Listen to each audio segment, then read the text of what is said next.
Assalamualaikum warahmatullahi wabarakatuh. Halo, apa kabar semua? Semoga selalu dalam keadaan sehat ya.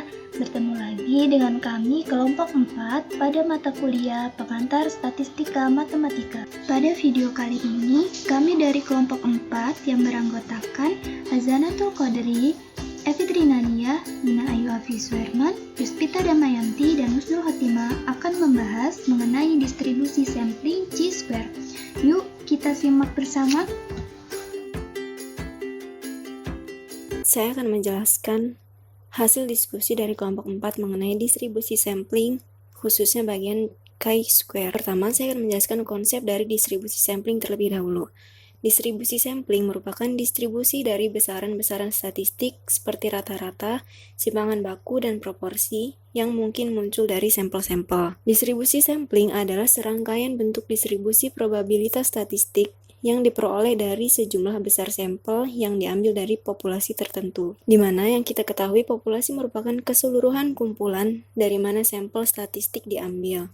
Dalam hal ini, berbagai macam penelitian tidak akan mungkin menguji seluruh populasi. Oleh karena itu, diambil beberapa sampel acak. Sampel yang diambil ini harus mewakili untuk menggambarkan populasi. Selain itu, setiap anggota populasi memiliki kesempatan yang sama untuk dapat terpilih. Baik, selanjutnya akan kita bahas tentang pembuktian teorema 7.3 pada buku Waverly, di mana bunyi teoremanya itu seperti ini. Misalkan Y1, Y2, sampai dengan Yn merupakan sampel acak dari sebuah distribusi normal dengan rata-ratanya mu dan variansinya sigma kuadrat. Nah, maka formula ini N dikurangin 1 dikali S kuadrat per sigma kuadrat akan sama dengan 1 per sigma kuadrat dikali sigma dari I sama dengan 1 sampai dengan N dikalikan dengan hasil kuadrat dari pengurangan antara YI dikurangin Y bar. Nah, jadi ini rumus awalnya yang diketahui di teorema. Kemudian kita akan membuktikan apakah benar formula ini akan menjadi sebuah distribusi chi-square dengan derajat bebasnya n-1.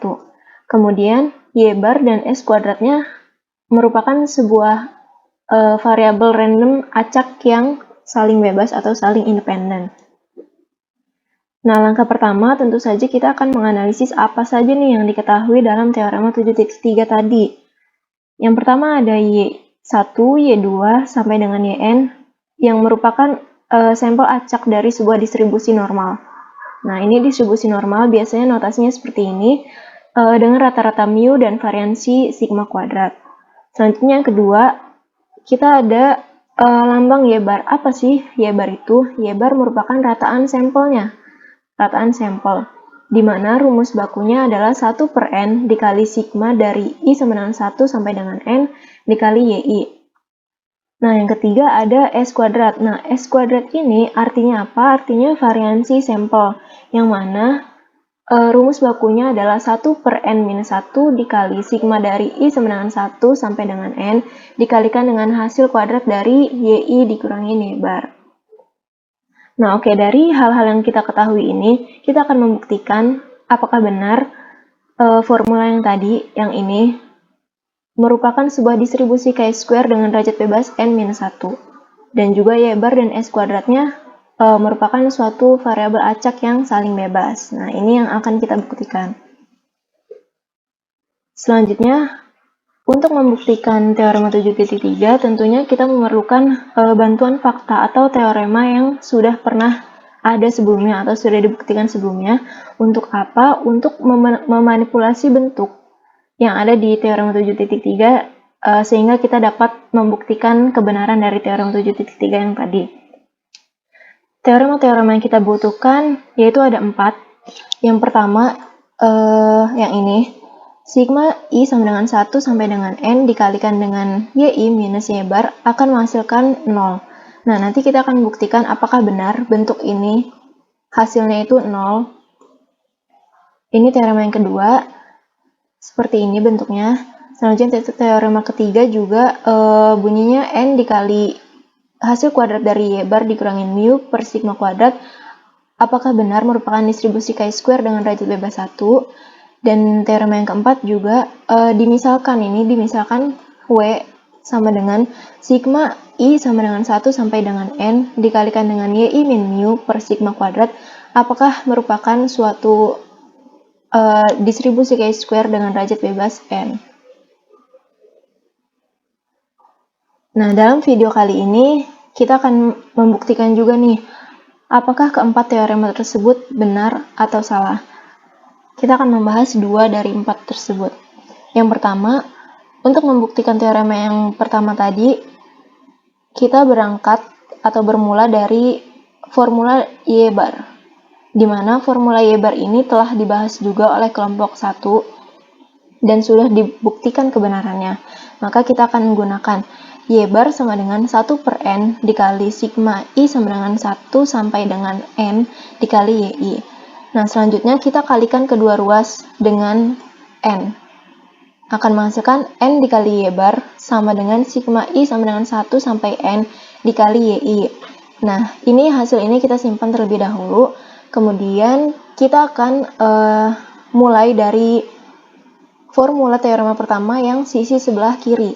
Oke, ini sisi yang sebelah kiri tadi. Kita akan membuktikan apakah benar ini tuh nilainya 0. Nah, selanjutnya kita akan mengoperasikan ini. Bentuk ini akan menjadi sama dengan sigma I sama dengan 1 sampai N dikali YI, kemudian dikurangin, ini kita pisah seperti biasa pengerjaan matematika, dikurangi dengan sigma I sama dari 1 sampai N dikali Y-bar. Nah, oke, sampai sini. Kemudian kita kaitkan lagi nih dengan hal yang tadi kita ketahui, bahwa sigma I sama dengan 1 sampai N YI adalah N dikali Y-bar yang ini. Nah, kemudian sekarang kita perhatikan bentuk yang sebelahnya. Nah, kalau kita perhatikan, Y-bar ini tidak mengandung unsur I. Oke. Nah, karena tidak ada mengandung unsur I-nya, berarti dia ini disebut sebagai konstanta. Karena dia merupakan sebuah konstanta, maka kita dapat menuliskannya seperti ini saja, dikurangin N dikali Y-bar. Nah, setelah itu, kita dapat hasil N dikali Y-bar dikurangin dengan N dikali Y-bar juga, maka hasilnya adalah 0. Jadi, teorema yang pertama yang kita butuhkan tadi sudah terbukti benar. Selanjutnya, kita akan membuktikan teorema yang kedua. Nah, teorema yang kedua ini untuk pembuktiannya kita berangkat dari formula S kuadrat. Oke, dari S kuadrat. S kuadrat ini, rumus bakunya kan 1 per N dikurangin 1 dikali sigma dari I sama dengan 1 sampai N dikali hasil kuadrat dari YI dikurangin Y-bar. Nah, ini juga sama, kedua ruas kita akan kalikan dengan N-1 dan akan menghasilkan N dikurangin 1 dikali S kuadrat sama dengan sigma I sama dengan 1 sampai N dikali hasil kuadrat dari YI minus Y-bar. Nah, selanjutnya kita mulai dari formula dari teorema yang kedua tadi, tepatnya yang sisi sebelah kiri. Jika kita perhatikan, bentuk yang pembilangnya ini, kita bisa ganti dengan N dikurangin 1 dikali S kuadrat, karena tadi kita sudah membuktikan yang ini.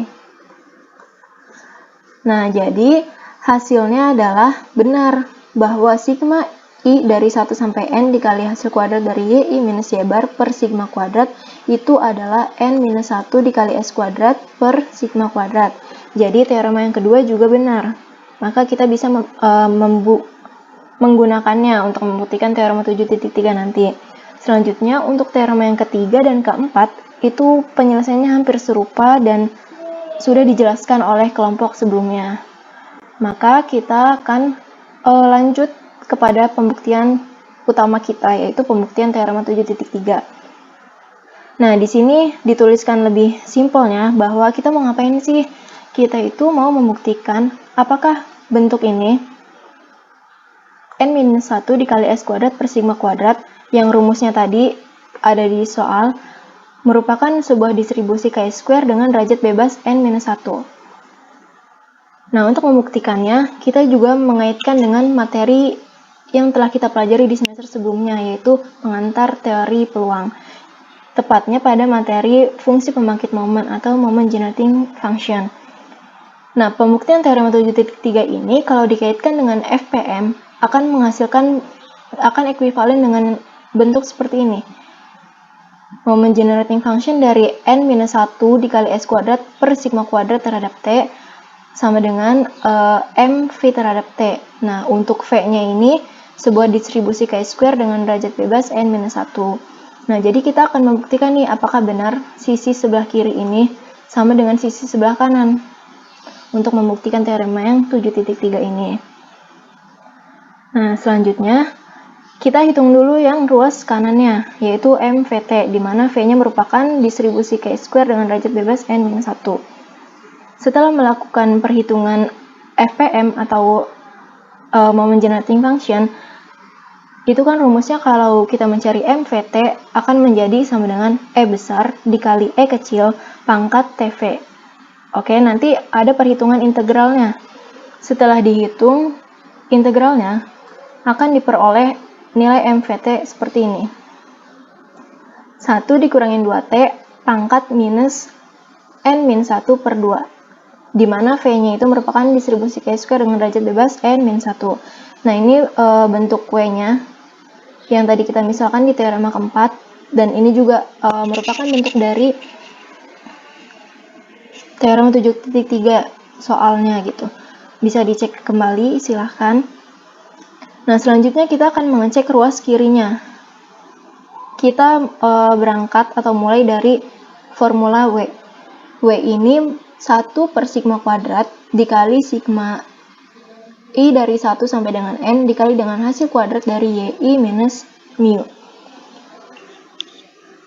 Nah, untuk mengerjakan bentuk ini, kita membutuhkan sesuatu yang lain. Nah, dengan cara dikurangin dan ditambah Y bar.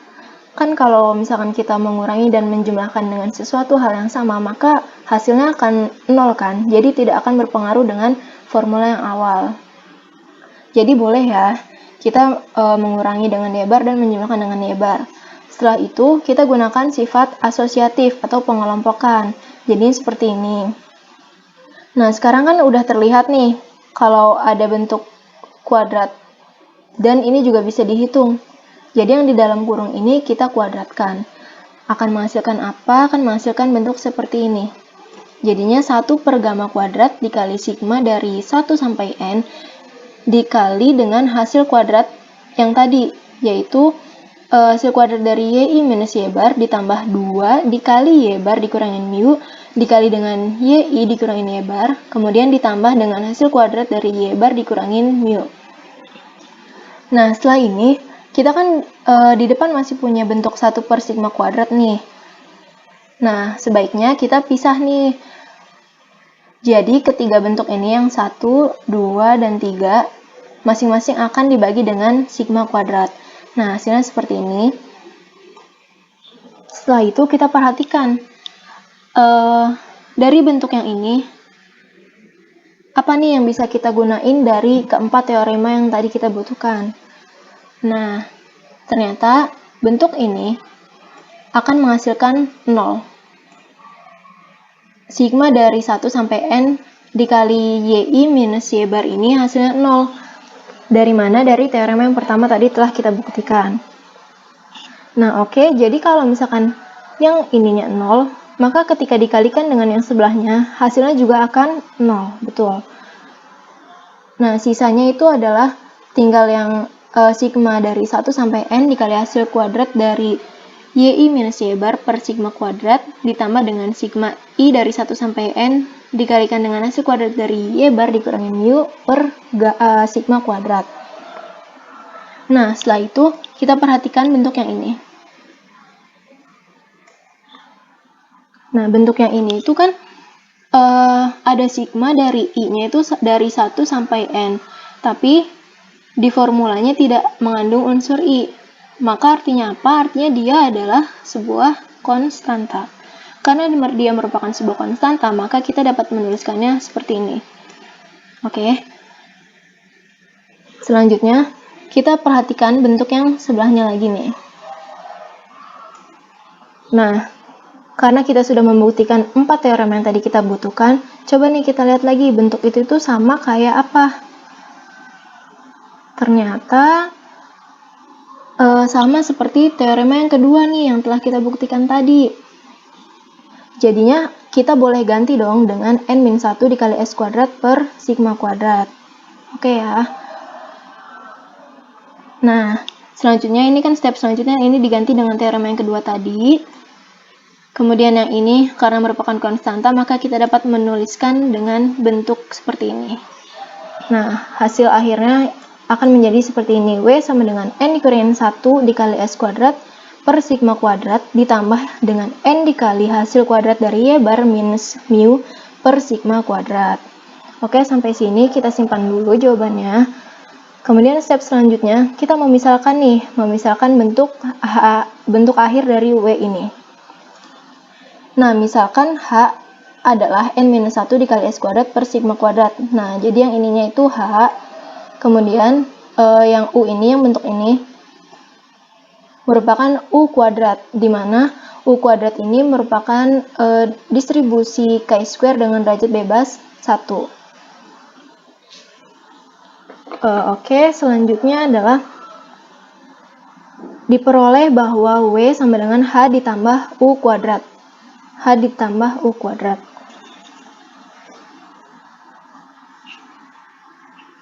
Selanjutnya fungsi pembangkit momen dari W. Jadi kita balik lagi nih ke fungsi pembangkit momen MWT, MW terhadap T. Nah, kalau rumus MGF dari MWT ini kan berarti E besar dikali E kecil pangkat TW. Selanjutnya, karena kita sudah tahu nih bahwa W adalah H plus U kuadrat, maka kita akan ganti seperti ini. E besar dikali E pangkat T dikali H plus U kuadrat. Selanjutnya kita akan mengalihkan seperti ini.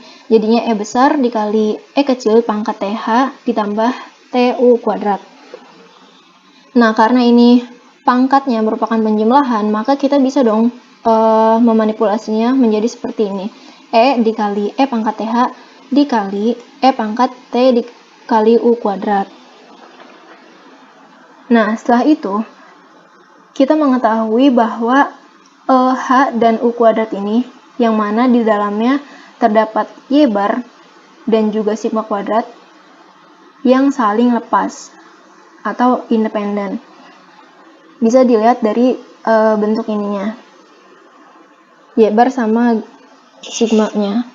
Maksud saya Y bar dengan S kuadratnya. Karena mereka berdua itu saling lepas, maka kita bisa memisahkannya menjadi bentuk seperti ini. E besar dikali E kecil pangkat TH dikali E besar dikali E kecil pangkat TU kuadrat. Nah, setelah itu kita peroleh hasilnya seperti ini. MWT sama dengan MHT dikali MU kuadrat T. Baik, selanjutnya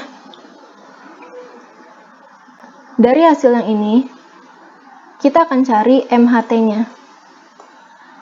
Maka diperoleh MHT sama dengan MWT per MU kuadrat T. Nah, sebelumnya kan kita sudah dijelaskan bahwa bentuk W ini merupakan suatu distribusi chi-square dengan derajat bebas. Dengan derajat bebas, maksud saya dengan derajat bebas N. Kemudian kalau U kuadratnya ini merupakan, kalau U kuadrat itu chi-square dengan derajat bebas 1. Maka dari itu, ketika setelah melalui proses perhitungan MGF-nya atau FPM, diperoleh hasil seperti ini. 1 minus 2T pangkat minus N per 2 per 1 min 2T pangkat minus 1 per 2.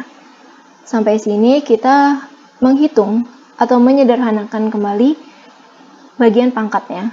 Karena ini merupakan pembagian pecahan, maka kita bisa menuliskan bentuk pangkatnya menjadi seperti ini. Oke, step selanjutnya, kita jumlahkan minus N per 2 ditambah 1 per 2 ini. Jadi pangkatnya menjadi minus N plus 1 per 2.